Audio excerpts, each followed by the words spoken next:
কেমন আছেন ভাইয়া? এই তো আমি ভালো আছি। তুই কেমন আছিস? আর তোর যে কদিন দেখি নাই, কোথায় ছিলি?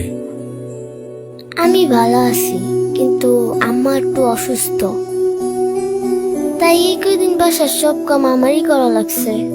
তাই এই কদিন ফুল লয়া বের হইতে পারি নাই। এখন তোর মা কেমন আছে? ভালো আছে একটু, কিন্তু ডাক্তার কইছে কিছু পরীক্ষা করাইতে হইব, তাই আজকে একটু ফুল লয়া বের হইছি। ভাইজান, আফার একটা ফুল কিনা দেন।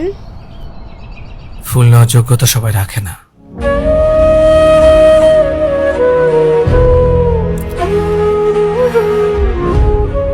এই 2 টাকার ফুল আর কত দিবা আমাকে?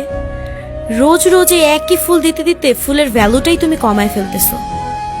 তোমার কাছে আমার দেওয়া ফুলের কোনো ভ্যালু নাই। কিভাবে থাকবে বলো তো? এই ফুল